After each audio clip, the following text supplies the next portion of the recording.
গাজীপুরে মাইকে ঘোষণা দিয়ে ছাত্র জনতার উপর হামলার প্রতিবাদে বিক্ষোভের ডাক দিয়েছে বৈষম্য বিরোধী ছাত্র আন্দোলনের নেতাকর্মীরা।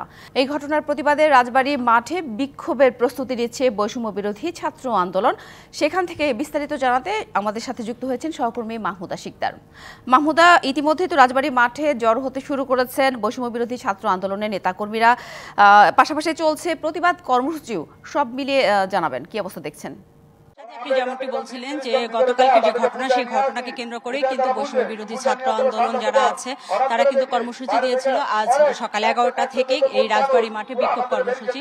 এবং সেই কর্মসূচির আওতায় কিন্তু আপনি দেখতে পাচ্ছেন যে পেছনে এখানে দুটি পিকআপ একত্র করে কিন্তু বৈষম্য বিরোধী ছাত্ররা যারা আছে তারা কিন্তু এখানে অবস্থান করছে। এবং এই কর্মসূচিতে বৈষম্য বিরোধী ছাত্র আন্দোলনের যিনি আহ্বায়ক আছেন আসনাত আব্দুল্লাহ এবং তার পাশাপাশি কেন্দ্রীয় সমন্বয়ক যিনি আছেন সার্জিস আলম, তারা দুজনের কিন্তু এখানে এসে উপস্থিত হওয়ার কথা আছে।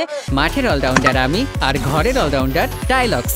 টাইলক্স টয়লেট ক্লিনার, ক্লিন মানেই টাইলক্স। এবং আমরা জানতে পেরেছি তারা গাজীপুরে অবস্থান করছে এবং হয়তো যে কোনো সময় তারা এখানে উপস্থিত হবে।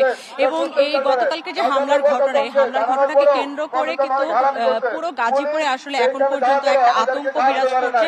যে কোনো সময় যে কোনো ধরনের অঘটন ঘটতে পারে। এবং তার পাশাপাশি কিছুক্ষণ আগে কিন্তু আমরা যেটি জানতে পেরেছি যে ধীরাশ্রম এলাকা থেকে বৈষম্য বিরোধী ছাত্র আন্দোলনদের একটি টিম তারা ওখান থেকে স্লোগান দিতে দিতে বিক্ষোভ করতে করতে যখন আসছিলেন তাদের উপরে কে বা কারা অতর্কিত হামলা করেছে। এবং সেই হামলাকে কেন্দ্র করে কিন্তু এই রাজবাড়ী মাঠে আমরা দেখেছি যে ছাত্রদের ভিতরে একটি উত্তপ্ত বিরাজ করছিল এবং তারা আসলে লাঠিসোঁটা নিয়ে প্রত্যেকে প্রস্তুত হয়ে গেছে যে কোনো ধরনের আক্রমণ তারা প্রস্তুত, এরকমই একটি দেখা যাচ্ছে। আপনি দেখতে পাচ্ছেন যে এখানে ছাত্রদের হাতে কিন্তু লাঠি আছে, তারা লাঠিসোঁটা নিয়ে একেবারে প্রস্তুত হয়ে আছে।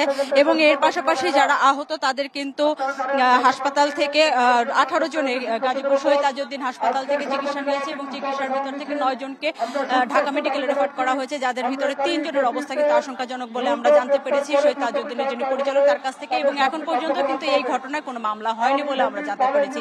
এই ছিল এখন পর্যন্ত পাওয়া সর্বশেষ তথ্য। সাথী মাহমুদা থাকুন আপনি, নিশ্চয়ই পরবর্তীতে আবারও যুক্ত হবো আপনার সাথে। ধন্যবাদ।